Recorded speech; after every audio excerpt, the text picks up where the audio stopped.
Louvado seja Deus. A paz do Senhor a todos os nossos queridos, amados irmãos.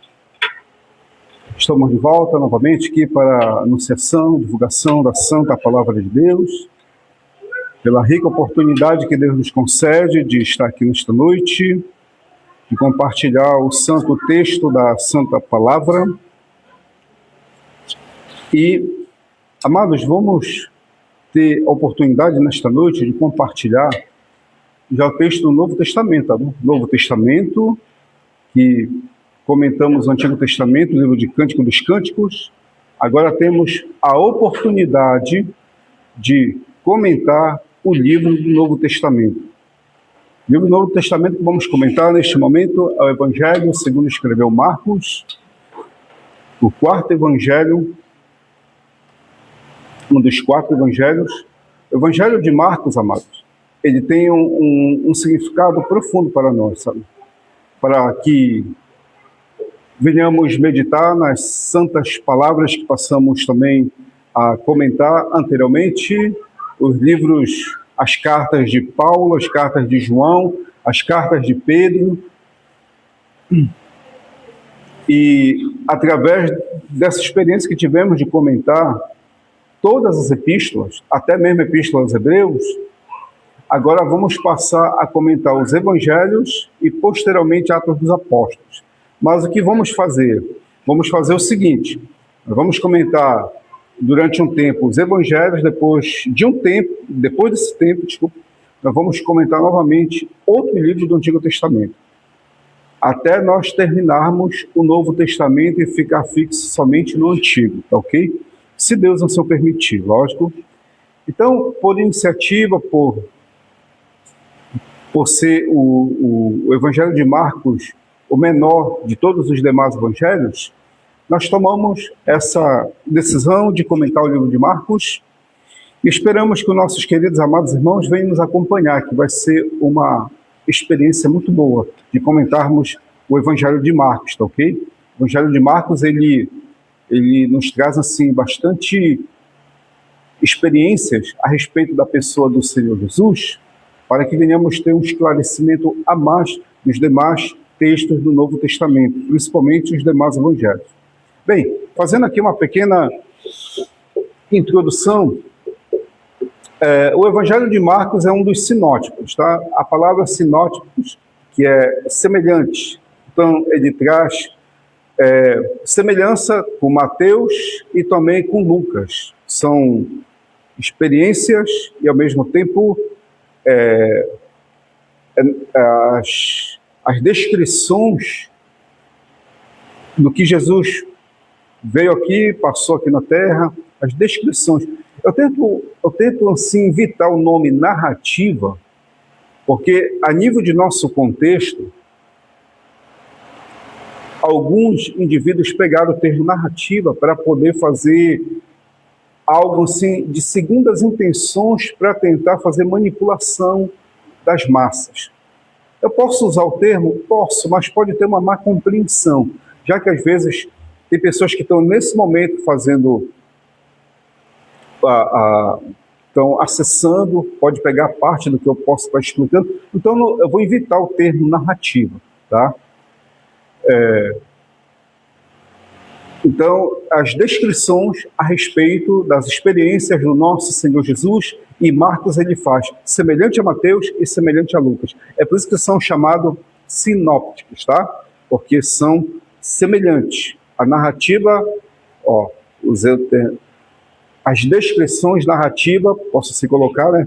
Que Lucas faz é o que Marcos faz, e o que Marcos faz é o que Lucas faz e Mateus faz, tá ok? Então, por isso que são sinópticos.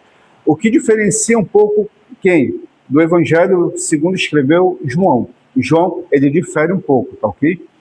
A mensagem dada a João. Aí que acontece? O evangelista Marcos, de acordo com a tradição, ele chegou a ter experiência, contato com o apóstolo Pedro e com Paulo. E os escritores dos séculos II até o IV dizem, principalmente o segundo, que é o conhecido como Papias, que o nosso querido Marcos teve contato com Pedro, a ponto de pegar as experiências de Pedro que ele teve com Jesus, e Marcos passou a escrever. Assim diz Papias, né? Que através dessas experiências, Papias passou a escrever essas partes assim, bastante significativas. E o que mais diz? Diz o seguinte, que também a tradição fala que o apóstolo Paulo também tinha conhecimento dessas experiências e passou para Marcos, ok? Então, tanto o lado principalmente de Pedro, como um pouco de Paulo, Marcos ele pegou e fez essa descrição das experiências que o nosso Senhor Jesus passou via apóstolo Pedro e provavelmente o apóstolo Paulo, tá bom? Queridos, esse evangelho ele foi escrito no ano 50, quase 60 depois de Cristo, ok? Jeremias, mas por que ele foi escrito nesse período? Porque, né? Eles dizem o seguinte, porque o apóstolo, tanto Pedro como Paulo, foram martirizados no ano 62 a 65 depois de Cristo.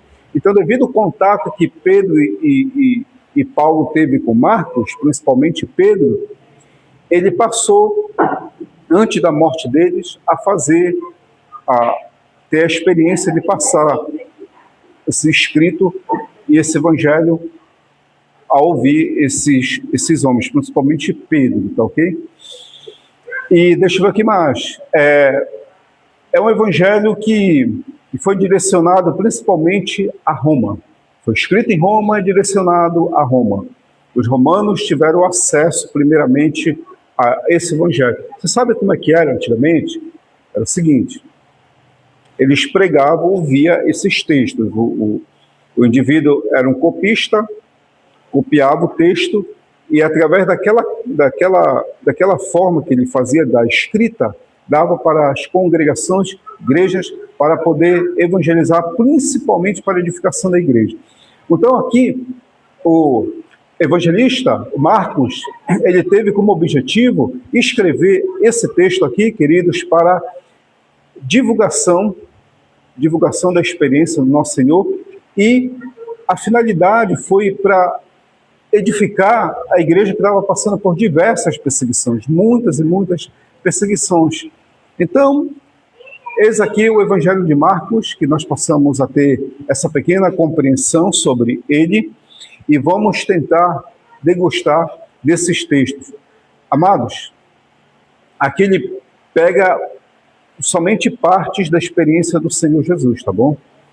Ele começa com a experiência de João Batista e Jesus, tá? João Batista, e vamos ver o que ele diz aqui.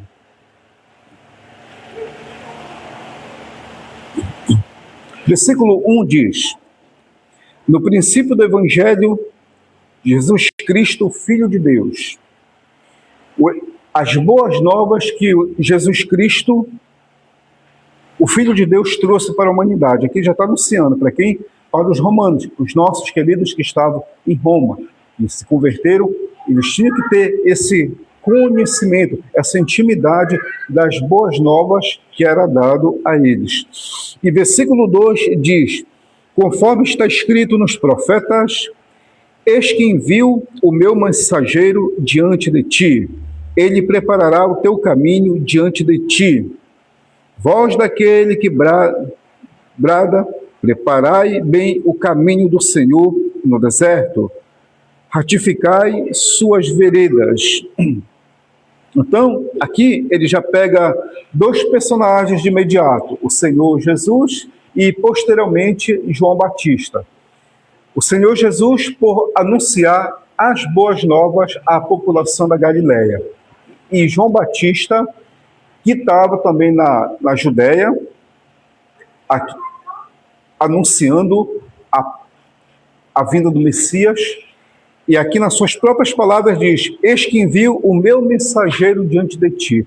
Quem foi que anunciou isso? Foi tanto Isaías como também Malaquias. Quando ele fala os profetas, ele tem razão, porque não foi um profeta que anunciou, foram os profetas. Tanto Malaquias como Isaías anunciaram a vinda do mensageiro. Quem é esse mensageiro? João Batista. Pela tradição, tinha que vir primeiramente Elias. E aqui João Batista ele tem essa representatividade, esse espírito que tinha Elias. Tá ok? Mas eu não vou entrar em muito detalhe sobre isso aqui, porque o texto é longo, mas pelas perguntas que vão me fazer, eu posso responder posteriormente, tá? O versículo 3º diz o seguinte, que ele tinha que preparar o caminho do Senhor e endireitar as veredas. Então, o propósito, a missão do mensageiro, que era João Batista, era fazer esse preparativo e trazer a notícia da vinda do Messias. E ele fez isso muito bem. E ele tinha que trazer também a palavra de arrependimento. Já pensou, queridos? Uma pessoa pregar no deserto? As multidões iam para lá somente para assistir João Batista na sua pregação. Um homem que pregava no deserto, como João Batista, as circunvizinhanças, diz o evangelista Mateus, iam para lá para ouvir João Batista, um homem que pregava no deserto. Isso é uma prova que ele tinha autorização de Deus e era enviado por Deus para fazer isso, e as pessoas iam lá e se arrependiam dos seus pecados e eram batizados. Então foi a forma que ele preparou, foi a forma que ele trouxe para endireitar os caminhos das pessoas. Ali, tá ok? Versículo 4 diz: apareceu João batizando no deserto e pregando batismo de arrependimento para perdão dos pecados. Acorria ele toda a região da Judéia e os habitantes de Jerusalém, e todos eram batizados por ele no Rio Jordão, confessando os seus pecados. João usava roupa feita de pelo de camelo e um cinto de couro na cintura, e costumava alimentar-se de gafanhotos, mel silvestre. E sua pregação, ele dizia: depois de mim vem aquele que é mais poderoso que eu, cujas sandálias não sou digno de sequer abaixar-me para desamarrar. Eu vos batizei com água, mas ele vos batizará com o Espírito Santo. Aqui, nesse texto, aqui, temos uma dificuldade de tentar entender se ele comia o gafanhoto em si, ou se ele comia uma fruta que tinha o nome de gafanhoto. Na realidade, amados, tanto a tradição judaica ela autorizava o indivíduo a comer gafanhotos, como também havia uma fruta, nome grego, que era gafanhoto. Mas, a nível de profundidade, nós não temos conhecimento se João Batista comia o gafanhoto, que era o inseto em si, ou se ele comia a fruta. Não temos esse conhecimento detalhado aqui, tá bom? Mas pode ser que sim, pode ser que não, tá ok? Pode ser o gafanhoto, que é o inseto, ou pode ser a fruta. Nós não temos acesso a esse tipo de material para saber quem era. Só temos a conjectura devido à tradição judaica, tá ok? E aqui, amados, esse versículo chama a atenção em que João Batista disse que havia alguém mais poderoso do que ele, a qual ele não era digno de desatar as correias das sandálias. É o reconhecimento que João Batista tinha que depois dele vinha alguém que era superior às obras que ele fazia, que era superior ao trabalho que ele tinha, que era superior a ele ser enviado por Deus, que era nada mais, nada menos do que um ungido do Senhor. E aqui ele reconhece a pessoa de Jesus como o Messias, e esse reconhecimento que ele faz com que o Senhor Jesus diga: dos filhos nascidos de mulher, não há ninguém maior que João Batista. Por que Jesus contou isso? Porque João Batista, ele dava o reconhecimento da pessoa de Jesus como não algo da boca para fora, mas de coração. Ele reconhecia que Jesus era superior a ele. E esse reconhecimento que ele teve, de coração mesmo, fez com que Jesus reconhecesse que ele era maior de todos os filhos dos homens, dos filhos de mulher. Essa humildade que ele teve fez com que o trabalho dele fosse reconhecido, tá ok?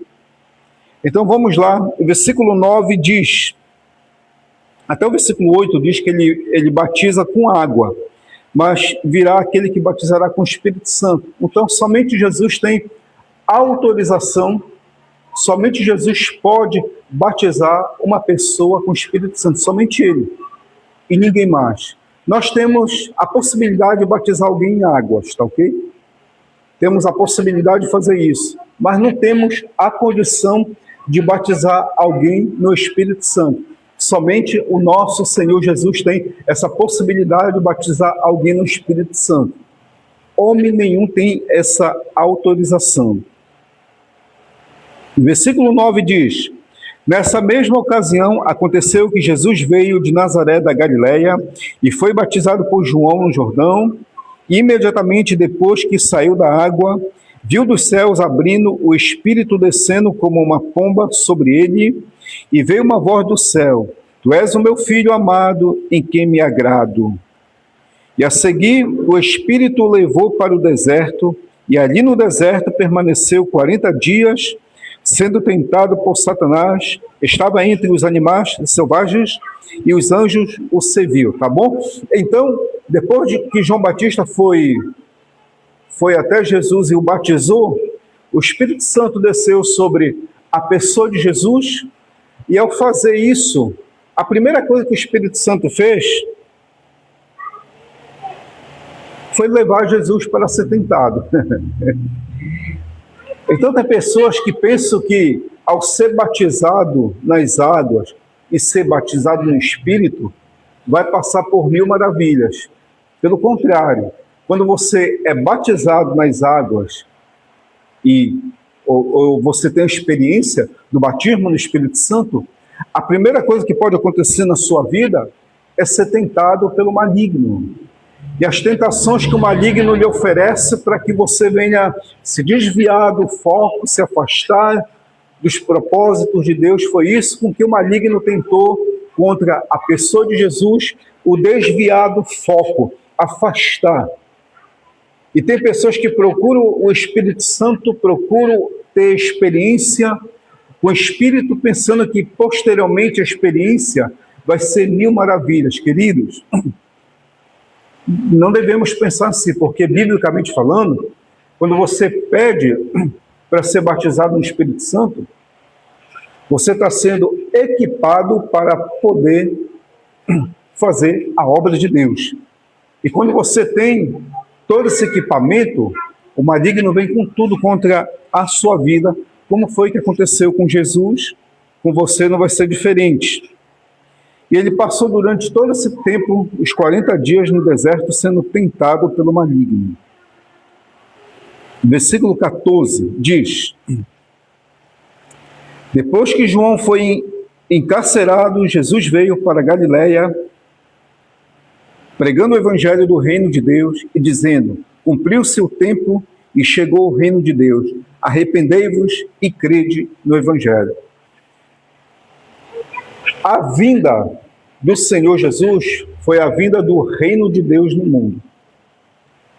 O Verbo se fez carne e habitou entre nós, cheio de graça e de verdade, para que fosse pregado a palavra de Deus, anunciada pelo Filho de Deus, e a partir do batismo de Jesus, e ele recebeu o Espírito Santo, ele anunciou o reino de Deus. Desde lá, o reino de Deus tem sido pregado e anunciado, partindo ali da Galileia e para todas as partes. Versículo 16 diz: andando junto ao mar da Galileia, Jesus viu Simão e seu irmão André lançando a tarrafa no mar, pois eram pescadores. Disse-lhe Jesus: vinde após mim, e farei que sejais pescadores de homens. Imediatamente Deixando suas redes, eles o seguiram. Indo um pouco adiante dali, Jesus viu Tiago, filho de Zebedeu, e João, seu irmão, consertando as redes no barco. No mesmo instante, os chamou, deixando seu pai, os empregados no barco seguiram a Jesus.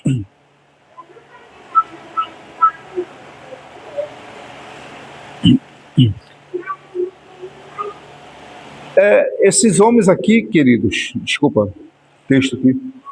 Esses homens, eles estavam fazendo alguma coisa. O que é? Eles estavam pescando. Então, aqui é uma experiência que nos dá analogia que Jesus chama aquelas pessoas que fazem algo. Ele não pega pessoas desocupadas, não, pelo contrário, ele pega a pessoa que está fazendo algo.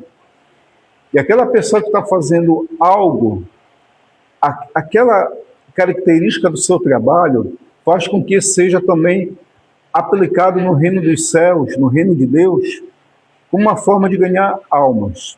Então eles eram pescadores, pescavam muito ali na Galileia. Aí o nosso Senhor viu que eles eram dessa forma, almejavam mesmo desejar pescar. Foi o que Jesus fez. Pegou eles e transformou em pescadores de homens. Qual é a sua atividade? O que é que você mais gosta? Então Deus ele vai usar você de acordo com as aptidões e habilidades que você tem. Você percebe isso na parábola dos talentos, que Jesus ele usou os indivíduos de acordo com as suas habilidades, não de acordo com o talento que eles tinham, não. Não é isso. É de acordo com as habilidades. Então, habilidades que eles tinham de pescar, eles eram habilitados, Deus ele usou. Qual é a habilidade que você tem? Deus vai usar você para poder pregar a palavra dele de acordo com as suas habilidades e aptidões. Versículo 21 diz: pouco depois de entrar em Cafarnaum, ele foi à sinagoga e ensinava como fazia nos dias de sábado. Maravilhava-se com seu ensino, porque ensinava com autoridade, não como os escribas. Na sinagoga destes estava um homem com o espírito imundo, e ele gritou: Ah, que queres conosco, Jesus de Nazaré? E vieste destruir-nos? Sei que és santo de Deus.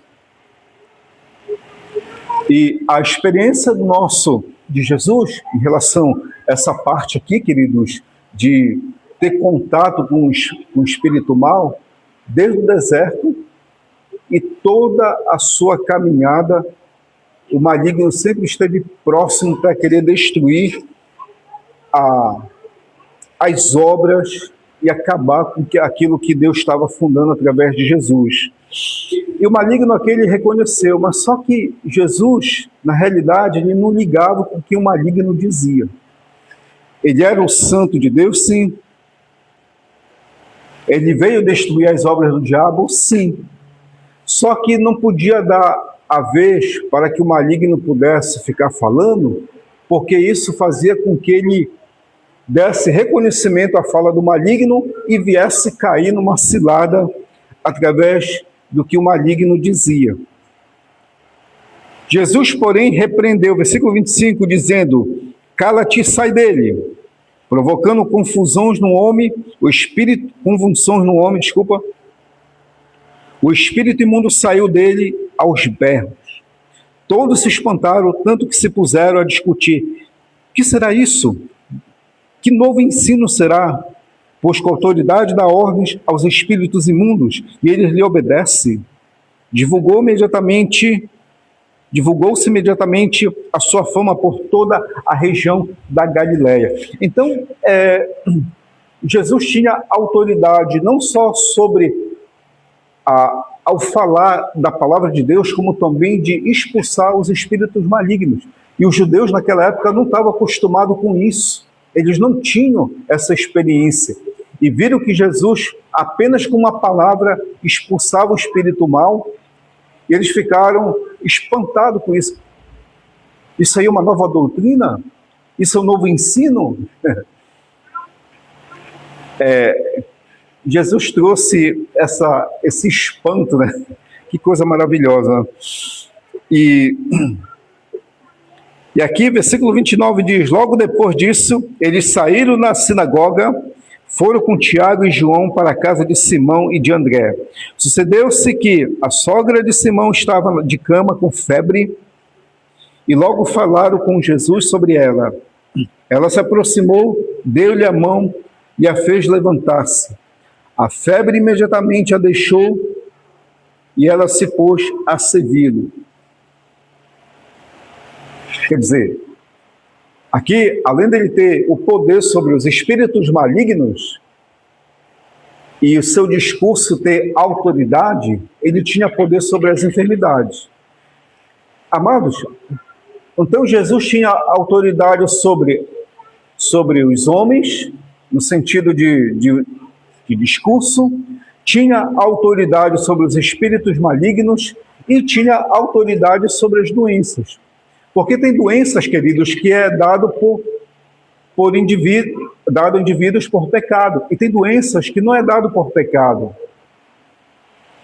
Quando nós, exemplo aqui, nós vamos se expor ao mau tempo aí fora. Nós podemos ter um resfriado, podemos ter uma gripe. E isso não vai ser uma coisa maligna, isso vai ser uma coisa do choque térmico que nós passamos a sofrer. Então isso pode ser naturalmente adquirido. Até mesmo esse tipo de doença, do mau tempo, ou que nós possamos a desenvolver, que não seja coisa maligna, até isso Jesus tinha autoridade. Então dá para perceber que o evangelista Marcos, ele descreve a autoridade de Jesus sobre a pregação, a autoridade de Jesus sobre os espíritos malignos e a autoridade de Jesus sobre o quê? Sobre as doenças. É interessante isso, porque os romanos precisavam muito ouvir essas partes aqui que tem muito a ver com o contexto de vida deles. Vamos lá, versículo 32 diz: no crepúsculo, posto o sol, trouxeram todos os que padeciam de algum mal e os endemoniados. Toda a cidade ficou reunida junto à porta. Jesus curou muitos que estavam mal, sofrendo diversas enfermidades, expulsou muitos demônios, não lhe permitindo que falasse, porque ele os conhecia.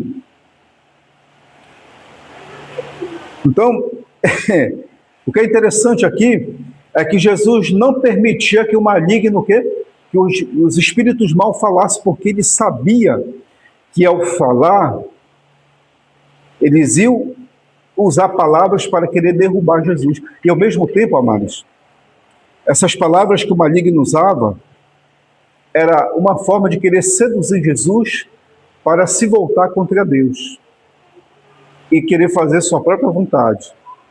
Porque Jesus não veio aqui fazer a vontade dele. Jesus veio fazer a vontade do Pai. Então, se ele ouvisse o maligno, ele ia fazer a sua própria vontade.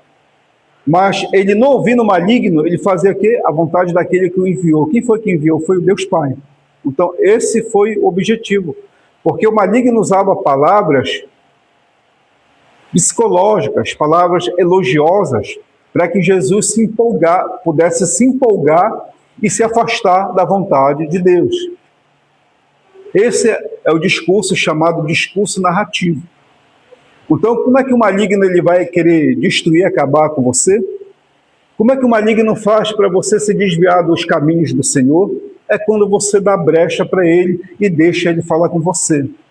Quando você permite que o maligno fale com você através de diversas vozes, de diversas situações, seja das redes sociais, seja de diversas amizades, amigos entre aspas, quando você ouve essas vozes elogiosas que fazem com que você se afaste da pureza do evangelho, da palavra, da pregação, do louvor, saiba de uma coisa: eles estão conquistando o seu coração para se afastar do nosso Deus. Então, por isso que Jesus não permitia que o maligno falasse. E aqui, queridos, o texto enfatiza novamente que ele expulsou os espíritos malignos, expulsou as enfermidades e abençoou as pessoas. Tá ok? Versículo 35 diz: de madrugada, estando ainda muito escuro, Jesus se levantou, saiu, foi a um lugar deserto e ali ficou orando. Simão e seus companheiros saíram ao seu encontro em seu calço. Quando o acharam, lhe disseram: todos te procuram. Porém, Jesus lhe respondeu: vamos para as povoações, vizinhanças, para que eu pregue ali também. Foi para isso que eu saí. E por toda a Galiléia foi pregando em suas sinagogas e expulsando os demônios. Então Jesus passou ali pela Galiléia pregando nas sinagogas e expulsando os demônios.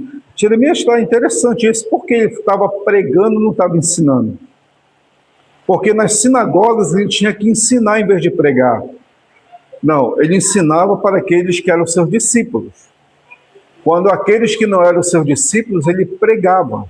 Então Jesus saiu para pregar, anunciando o reino de Deus e ao mesmo tempo expulsando demônios. Queridos, havia muitas manifestações malignas ali na Galiléia. Porque era uma cidade próxima ao mar da Galiléia ali, e havia diversas pessoas de várias regiões, e onde tem essa diversidade de etnias, de povos, com certeza há muita promiscuidade, há muito crescimento do pecado, e ali o pecado estava reinando. Então Jesus tinha que fazer o quê? Ensinar? Não, com certeza, podia ensinar seus discípulos, mas o texto está dizendo aqui que ele estava pregando e expulsando espíritos maus.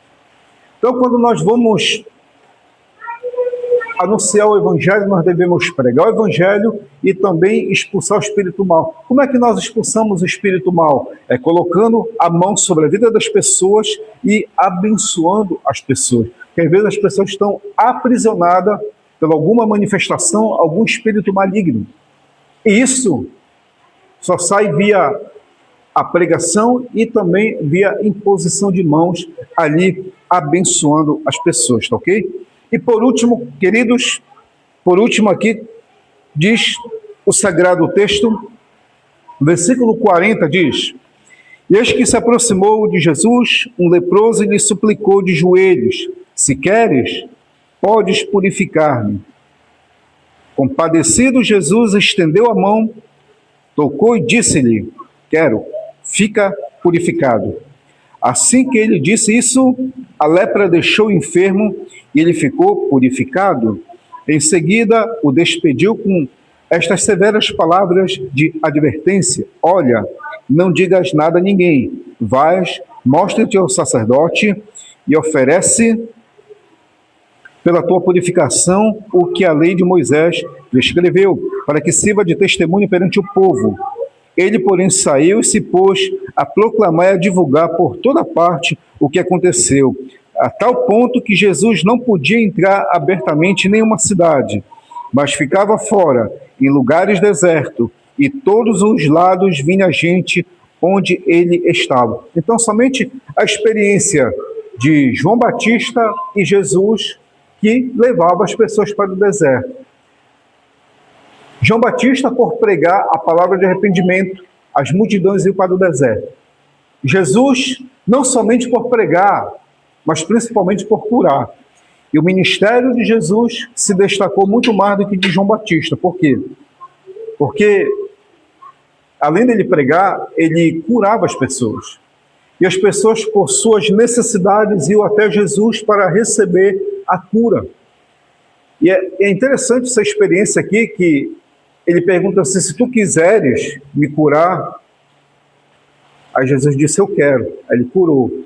Aí Jesus pediu algo para ele: olha, vai ao sacerdote e te apresenta a ele, mas não conta nada a ninguém. A alegria desse homem foi tão tamanho de ter Jesus curado ele dessa enfermidade, a lepra, que em vez dele ficar somente entre ele e o sacerdote, ele contou para as pessoas. e as pessoas foram até Jesus com o intento de receber bênçãos, curas. E Jesus tinha que ficar onde? Nos lugares desertos. Por que ele tinha que ficar nos lugares desertos? Ele não ficava na cidade. Ele não ficava na cidade para que não venha a mutinar as pessoas, as pessoas ter a mutinação, perseguição por parte dos sacerdotes, dos escribas, fariseus. Então ele ficava no deserto para que as pessoas pudessem procurar ir lá para evitar confusão. Por que ele falou isso? Para que o homem não falasse a ninguém, mas somente o sacerdote. Porque Jesus estava prevendo que se ele falasse, as multidões iam atrás dele e ia ter motim, e esse motim ia chamar a atenção das autoridades judaicas, e as autoridades iam perseguir Jesus, poderiam até tentar matá-lo. Então, por isso que ele ia para o deserto. Jesus ia para o deserto não para fugir das pessoas em si. Não. Ele ia para o deserto para evitar confusão. Você pega o texto e percebe que quem fez toda a confusão, aparente confusão ali, mexendo com as multidões, foi o homem que foi curado. Jesus pediu para que ele não fizesse isso. Ele pegou, desobedeceu Jesus e foi lá e contou para as pessoas. E as pessoas foram lá e procuraram Jesus. E ele teve que se recolher no deserto para evitar conflito, confusão. Aí Mateus, se você pega o texto de Lucas, ele faz com mais detalhes o que aconteceu com Jesus aqui na Galileia. Tentaram até matá-lo. Entendeu? Então, amados, nessas palavras aqui que o nosso evangelista Marcos nos traz, é muito importante, porque ele fala da morte de João Batista e a partir dali da morte Jesus passou a anunciar a palavra e o reino de Deus estava sendo pregado. Então João Batista, homem inocente que somente pregava arrependimento, foi morto, foi aprisionado e morto. Aí Jesus aqui ia para o deserto e as pessoas iam atrás dele. Jesus ia para o deserto não porque ele gostava do deserto, ele ia para o deserto para evitar as confusões e contendas. E essa experiência que o evangelista Marcos coloca aqui é justamente para mostrar aos romanos, aos crentes de Roma, que eles passariam diversas tribulações, perseguições, como Jesus passou e João Batista passou, mas que eles não poderiam temer, porque o mesmo Jesus que operou milagres, sinais, maravilhas, e usou seus discípulos e apóstolos para pregar a palavra, faria o mesmo com eles. Sabe por que nós somos perseguidos? Sabe por que nós somos discriminados e somos deixados de lado? Por causa da nossa condição de servo de Deus. E esse mundo odeia cada um de nós. Cada um de nós. Mas nós devemos sempre ir contra o mundo e anunciar a palavra de Deus, o reino de Deus, e é essa mensagem que Marcos está tentando desenvolver aqui para os romanos. Por que está tentando? Porque nós vamos pegar mais textos para poder explicar isso, ok? Então, queridos, concluindo aqui a nossa palavra, o evangelista Marcos nos trouxe essas descritivas narrações, tá bom? Vamos ficar com essas palavras, descritivas narrações a respeito da pessoa de Jesus, e o evangelista, ele trouxe semelhanças de Mateus e Lucas. Alguns dizem, né, que ele copiou de Mateus, mas o que tudo indica é que o contato que ele teve com Pedro e com Paulo, ele passou a fazer as descrições das experiências que Jesus teve aqui no mundo, ok?